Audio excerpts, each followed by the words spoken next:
দর্শক বন্ধুরা, আমি সৌমেন। বন্ধুরা, আজকের এই ভিডিওতে আপনাদের দেখাবো আমি যে মাছগুলো এই বছর ব্রিডিংয়ের জন্য ব্যবহার করব, যে মাছের ব্রিডিং করাবো, প্রজনন করাবো এবছর। তো সেই মাছগুলো আপনাদেরকে এই ভিডিওতে দেখাবো। প্রথম বছর আমি ব্রিডিং করাচ্ছি। আগের বছর দেখিয়েছিলাম রেজিং করেছিলাম, মানে বাচ্চা অন্য জায়গা থেকে, মানে চাষিদের ব্রিডারদের কাছ থেকে কিনে এনে আমি গ্রুমিং করে সেল করেছিলাম। তো এবছরে সেরকম প্ল্যান আছে আরও বড় করে বেশি করে কেনার। তো কিছু মাছ যেগুলো একটু সোজা ব্রিডিং করার, এবং সেই মাছগুলো আমি ব্রিডিং করাবো বলে ঠিক করেছি, এবং যেগুলো ব্রিডিং করাতে পারবো না বা যেগুলো ব্রিডিং করাবার আমার জায়গা নেই, সেই সব মাছের বাচ্চাগুলি আমি কিনে নেবো, অন্য জায়গা থেকে কিনে রেজিং করবো। যেগুলো পারি, মনে হয় এগুলো আমি পারবো, সেগুলো আমি ব্রিডিং করাবো এবছর। তো দেখুন কি কি পেয়ার সেট হয়ে। দেখুন দর্শক বন্ধুরা, প্রথম যে পেয়ারটা আপনাদের দেখাচ্ছি এটা হলো albino platinum Angel. Male female মোটামুটি সেট করেছি আপাতত, দেখা যাক সব ঠিকঠাক হয়েছে কিনা মেল ফিমেলটা। আচ্ছা, এখানে একটা পেয়ার আছে, এইখানে আর একটা পেয়ার আছে, ঠিক আছে। টোটাল দুটো পেয়ার এখনো সেট করেছি অ্যালবিনো প্লাটিনামের। খুবই এক্সোটিক অ্যাঞ্জেল, খুব সূক্ষ্ম অ্যাঞ্জেল, লো মিউটেশন, মানে high mutation but low blood line. বাচ্চা প্রচুর নষ্ট হয় এরও, যার দিয়ে নিয়েছি ওই দাদাই বলছিল। তো দেখা যাক কি হয়, কটা বাচ্চা বাঁচাতে পারি, যেহেতু লেডাই। এই দু পেয়ার আপাতত আছে। দর্শক বন্ধুরা, এই দেখুন নেক্সট যে ব্রিডিং মাছটা আমি করাবো এবছর, সেটা হলো অস্কার। তো একজোড়া কপার অস্কার আছে এটা। তো ইম্পোর্টেড না অর্ডিনারি সেটা আমি জানি না, কিন্তু কালার কোয়ালিটি খুব ভালো। এবং এক জায়গায় ছিল মাছটা, পেয়ারিং নিয়েছিল কোণে জড়ো হয়ে, অন্য মাছেদের সাথে যুক্ত হচ্ছিল না, এরা দুজন আলাদা ছিল। তো আমি সেই বুঝে দেখে নিয়ে এসেছি। এবারে জানি না মেল ফিমেল আছে কি না। তো টাইলস লাগিয়ে দিয়েছি যদি এগুলো করে। তবে হ্যাঁ, বয়সটা একটু কম, আরও হয়তো 6 মাস 7 মাস গেলে ভালো হয়। সাইজ মোটামুটি 8 ইঞ্চির মতো সাইজ আছে আমার আইডিয়ায়। তো এবার দেখা যাক কী হয়, যদি ব্রিডিং করে তো খুব ভালো। হয়তো প্রথম 1-2বার ইনফার্টাইল ডিমও দিতে পারে। আর অস্কারটার একটা প্রবলেম আছে, অস্কার ডিম যখন পারে ব্রিডিং টাইমে প্রোটিন খাবারটা খুব লাগে, মানে অ্যানিমেল প্রোটিন, মানে মাছ হোক, টিউফ্লেক্স হোক, ব্লাড ওয়ার্ম হোক,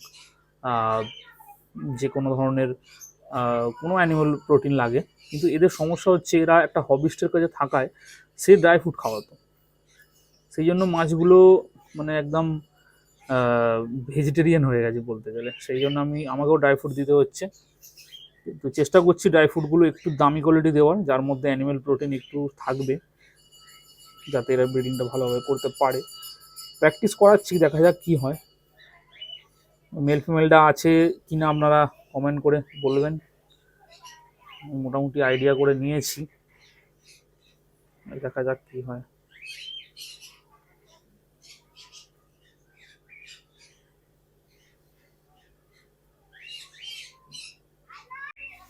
আচ্ছা দর্শক বন্ধুরা, এখানে একজোড়া ডিডি ব্ল্যাকের পেয়ার আছে, ডবল ডার্ক ব্ল্যাক অ্যাঞ্জেল। এটা পিনয় নয় এবং জেড ব্ল্যাকও নয়, ডবল ডার্ক অ্যাঞ্জেল। তো মেল ফিমেল মোটামুটি সেট করা হয়েছে, জানি না এটারও ঠিক আছে কি না। আচ্ছা, এখানে একটা পেয়ার, এখানের যে পেয়ারটা সেটা হচ্ছে কই ঘোস্ট ফিমেলের সাথে ডিডি ব্ল্যাকের মেলের দিয়েছি। এটা কনফার্ম মেল ফিমেল আছে আমার যেটা মনে হয়। এবারে পেয়ারিং এখনো নেয়নি, হয়তো কী করবে জানি না, নতুন পেয়ার দেওয়া। আচ্ছা, এইখানের যে পেয়ারগুলো আছে এগুলো একটু পুরনো পেয়ার, এগুলো আপনাদের আগের বার দেখিয়েছিলাম। কই ঘোস্টের সাথে ডিডি ব্ল্যাকের পেয়ার আছে। তো এটা মেল ফিমেল কনফার্ম আছে, পেয়ারিংও দিয়ে নিয়েছে। আচ্ছা, এখানে একজোড়া কই ঘোস্টের সাথে কই ঘোস্টের পেয়ার আছে। ফিমেলটা সাদা মতো দেখুন, একটু লাল ছিল, শীতকালের জন্য কালার চলে গেছিলো, তা কালার এখনো আসেনি। এটা কনফার্ম ব্রিডিং পেয়ার আছে, এই ব্রিডিং করেওছে, ডিমও ফার্টাইল হয়েছে। আচ্ছা, এখানে এক জোড়া মাছ দেখুন, এটাও কই ঘোস্টের পেয়ার।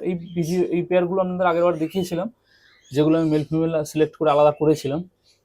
তো মোটামুটি সব মেল ফিমেল ঠিকঠাক হয়েছে। আচ্ছা, এইখানে একটা জোড়া আছে, এটাও কই ঘোস্টের পেয়ার। এটার মেল ফিমেলটা এখনো কনফার্ম নয়, দেখা যাক ডিম পারলে বোঝা যাবে।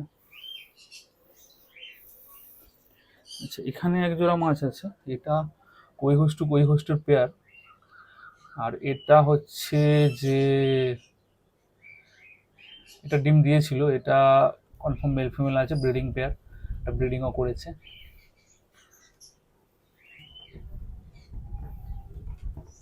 আচ্ছা, এখানে এক জোড়া মাছ আছে, ব্লু অ্যাঞ্জেল টু মানাকাপুরার পেয়ার।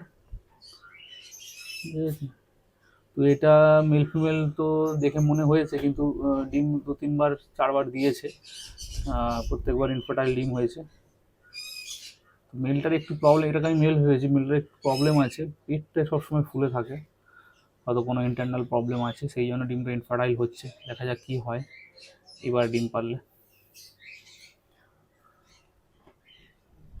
এইটা ডিম দিয়েছিল, আবার ডিম দেবে 2-1 দিনের মধ্যে। এখানে পরপর 3টে পেয়ারই ডিম দেবে, 3টে পেয়ারই ডিম দেবে।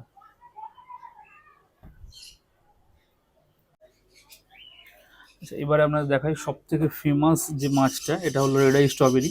রেড আই স্ট্রবেরি সিগলেট কিছু বিক্রির জন্য ছিল, আগেরবার ভিডিওতে দেখিয়েছিলাম। তো মোটামুটি 70টার মতো ছিল যেটা বিক্রির জন্য 2 ইঞ্চি সাইজে, সেটা সমস্তটাই বিক্রি হয়ে গেছে, ঠিক আছে। এবং যেটা 3 ইঞ্চি সাইজের মাছ সেগুলো আমি রেখে দিয়েছিলাম, এগুলো বিক্রি করিনি, মেল ফিমেল করে রেখে দিয়েছিলাম। কারণ এটা আমি এই বছর ব্রিডিং করাবো বলে, প্রজনন করাবো বলে আমি রেখে দিয়েছিলাম, এটাকে আমি আর বিক্রি করিনি। এই হলো মাছের কোয়ালিটি, মেল ফিমেল দু রকমই এখানে আছে। তো এটা এবছর ব্রিডিং হবে, তো চেষ্টায় আছি হোক, এখন হয়তো নয়, কিছুদিন পর হবে, কারণ ফিমেলগুলো একটু ছোট আছে। ফিমেলগুলো মোটামুটি 2.5 ইঞ্চির উপরে আছে, কিন্তু হয়তো 3 মানে মেলের যে সাইজটা আছে 3 ইঞ্চি প্রপার, এই সাইজ হলে ভালো হয়। যাই হোক, দেখা যাক কি হয়। মাছগুলো ভাবছি আমি মানে খাবার দিয়েছি, সব এখানে এসছে।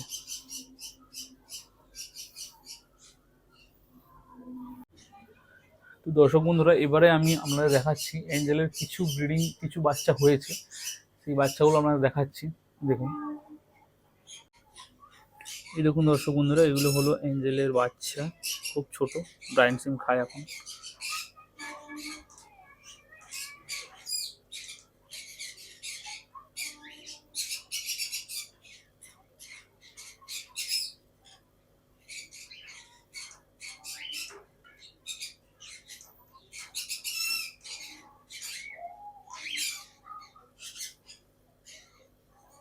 দেখতেই পাচ্ছেন কতটা ছোট বাচ্চা, এইগুলো হ্যাচ হয়েছে, মানে ফ্রি সুইম করতে শিখে গেছে, ব্রাইন সুইমও খাচ্ছে। আর আরেকটা বাচ্চা আছে, দেখাচ্ছি আপনাদেরকে, এই দেখুন, এটা হলো আরেকটা লটের বাচ্চা। এটা হলো এগুলো এখনও ফ্রি সুইমিং করতে শেখেনি, আশা করি কাল থেকে শিখে যাবে ফ্রি সুইমিং করতে, এখনও টাইলসের মধ্যে লেগে আছে, তলাতেও প্রচুর আছে,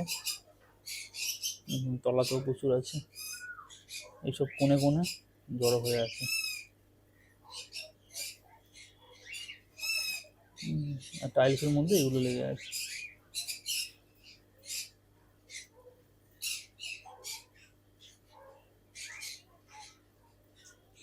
তো এখানে অনেকগুলো বাচ্চা হয়েছিল, এই যে আগের দেখালাম, এটা যদি কম আছে এত, এটাও কোয়ান্টিটি ওইটার মতোই এতটা হয়েছিল, 400-500 করে দুটো পেয়ার মিলিয়ে 1000-1500 বাচ্চা হয়েছিল। তো কিছু বাচ্চা, অনেকগুলোই বলতে গেলে, মারা গেছে। কারণটা আমি আপনাদের বলছি। তো কারণটা হচ্ছে এই যে ব্রাইন সিম আমি এখন 4টে জায়গাতে রেডি করতে, মানে হ্যাচিং করতে দিয়েছি। তো ফার্স্টে আমি জানতাম না, ফার্স্টে আমি একটা জায়গায় হ্যাচিং করতে দিয়েছিলাম। তো যার জন্য সমস্যাটা কি হয়েছিল, যে অ্যাকোয়াটিক রেমেডিস বলে একটা কোম্পানির ব্র্যান্ড সিম আমি ইউজ করছিলাম, দামও খুব কম, কিন্তু কোয়ালিটি একদম জঘন্য, ঠিক আছে। মানে 1 চামচের মতো ইউজ করেছিলাম, তো প্রায় 2 দিন হয়ে গেছিলো, কিন্তু 2 দিনও হয়নি বলতে গেলে, 36 ঘন্টা বলেছিল হ্যাঁ স্যার। তো 36 ঘন্টা পর আমি, মানে 1.5 দিন মোটামুটি পর আমি ওটাকে এই ব্রাইন সিম চাকার যে নেট দিয়ে এটাকে আলাদা করি। তো খুব কম কোয়ান্টিটিতে আমি ব্রাইন সিম পাই, এতটাই কম পাই যে ওই অত বাচ্চা মানে খেতে পারে না, মানে খাবার কম পড়ছিল ওদের। নেক্সট যে হ্যাচিংটা হবে ওটাও আবার 36 ঘন্টা পর হবে, মানে আবার 2 দিন পর পাবো। তো এই যে 2-3 দিনের একটা গ্যাপ হয়ে গেল, ব্রাইন সিম কোনো মাছ পাইনি, তার জন্য অনেক বাচ্চা মাছ মারা গেছিলো। তারপরে এখন ওই জন্য 4টে জায়গায় ব্রাইন সিমটাকে হ্যাচ করতে দিয়েছি। আর একটু দামি কোম্পানির একটা ব্রাইন সিম ইউজ করছি, তো দেখা যাক এর হ্যাচিং রেটটা কীরকম। রেমেডিসের যে ব্রাইন সিমটা আমি পরে পিকচার দিয়ে দেবো, ওটা আপনারা কিনবেন না, খুবই জঘন্য। দাম হয়তো কম, কিন্তু হ্যাচিং রেট খুবই খারাপ, হয়তো 10% বা 20% হ্যাচিং রেট। এই ভিডিওটা আপনাদের খুব ভালো লেগেছে এবং খুব আগ্রহের সাথে আপনারা এই ভিডিওটা দেখেছেন। তো যারা যারা ব্রিডিং করাতে চান আমি বলবো তারা এই বছর হয়তো আর হবে না। আপনাদের মোটামুটি গরম পড়ার স্টার্টিং থেকে মাছ কেনা স্টার্ট করতে হবে, বা মাছ যদি রেজিং করে থাকেন সেটাকে খাইয়ে দাইয়ে উপযুক্ত রেডি করতে হবে। এবং কিছু কিছু মাছের এজ থাকে, সেই হিসাবে ব্রিডিংয়ে বসাতে হয়, করতে হয়। যেমন শিবরাম, অস্কারের 2 বছর, 1.5 বছর বা 2.5 বছর হলে খুব ভালো হয় অস্কারের। শিবরাম কমসে কম 1.5 বছর থেকে 2 বছর। তো এরকম বয়স থাকে। হয়তো অ্যাঞ্জেলের মোটামুটি 8 থেকে 9 মাস হলে খুব ভালো হয়, চিকলেটের মোটামুটি 10 থেকে 12 মাস হলে খুব ভালো হয়। তো এরকম কিছু কিছু এজ থাকে, সেই সব বয়স অনুযায়ী মাছকে ব্রিডিংয়ে বসালে ভালো হয়। তো যারা যারা ব্রিডিং করাতে চান তারা আমি বলবো ছোট বাচ্চা কিনে রেজিং করুন, গ্রুমিং করুন, এবং ওটাকে নেক্সট ইয়ার মানে 25-এ বাচ্চা কিনুন। 25-এর ফার্স্টের দিকের বাচ্চা এই বছরে, 26-এ গিয়ে আপনার ওটা ব্রিডিং হবে। আর যারা টাকা বেশি ইনভেস্ট করে বড় মাছ কিনবেন, কিনে ব্রিডিং করাতে পারেন। তো আমি কি করেছি, চিগলেটটা স্মল কিনেছিলাম, অ্যাঞ্জেল কিছু স্মল ছিল, কিছু বড় কিনেছি, অস্কার বড় কিনেছি, ঠিক আছে। কারণ ব্রিডিংয়ের প্ল্যান আমার ছিল না, আমার রেজিংয়ের প্ল্যান ছিল, বাচ্চা কিনে রেজিং করি, গ্রুমিং করি। কিন্তু এবছর থেকে ব্রিডিং করাচ্ছি, কারণ আমি দেখলাম যে বাচ্চা আমি যত টাকার কিনছি, মানে একটা হিউজ অ্যামাউন্টের একটা টাকা দিয়ে ফ্লাইগুলো কিনতে হয়, তো কিছুটা পরিমাণে যদি আমি ব্রিডিং করাতে পারি তো ওই টাকাটা আমি সাশ্রয় করতে পারবো। তো সেই জন্যই এই ব্রিডিং করার প্ল্যানটা। তো যদি সাকসেসফুল হই, আশা করি সাকসেসফুল হচ্ছি অল্প পরিমাণে, যদি ভালোভাবে হই তো ভালো। আর যে মাছগুলো আমি ব্রিডিং করাতে পারবো না বা জায়গা নেই, সব মাছ তো ব্রিডিং করা সম্ভব নয়, সেগুলো ফ্রাই কিনে নেবো, অসুবিধা নেই। তো কিছুটা পরিমাণে যদি আমি ব্রিডিং করাতে পারি নিজের ফার্মে, মানে নিজের ফার্ম বলছি, নিজের সেট আপে, ছোট্ট সেট আপ, তো তাহলে কি হবে, কিছুটা টাকা বাঁচবে ফ্রাই কেনার। এই প্ল্যান ব্রিডিং করাবার মোটিভটা। আর ব্রিডিং করলে একটা ভালো লাগে, নিজের ফার্মে নিজের ঘরে এই প্রোডাকশানটা হয়েছে এই মাছের, আপনাদেরকেও শেয়ার করবো, দেখাবো।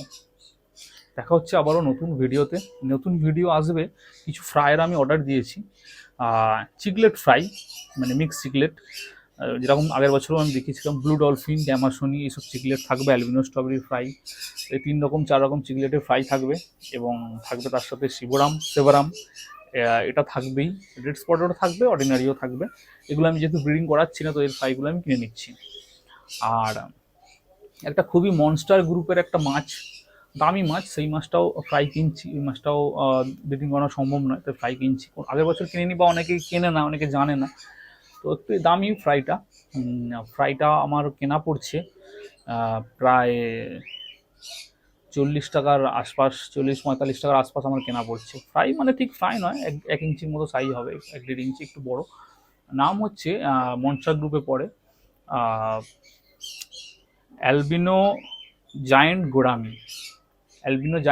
2 ফুট 2.5 ফুট পর্যন্ত লম্বা হতে পারে, অ্যালবিনো জায়েন্ট গোরামি, ওটা কিনছি। ওর বাচ্চা প্রায় 40 টাকা 45 টাকার আশপাশ কেনা পড়ে যাচ্ছে। এবারে ওটাকে রেজিং করে, গ্রুমিং করে, 3 ইঞ্চি করে, 2.5 ইঞ্চি করে কিরম দামে সেল হয়, আশা করি লাভ হয়ে যাবে। তো দেখা যাক। তো কিছুদিনের মধ্যেই এই ভিডিওটা আপলোড করবো, দেখাবো আপনাদের যে এই ফ্রাইগুলো আমি আনছি। দেখা হচ্ছে নতুন ভিডিওতে, দেখতে থাকবেন ফিশ এম্পায়ার। জয় হিন্দ বন্ধুরা।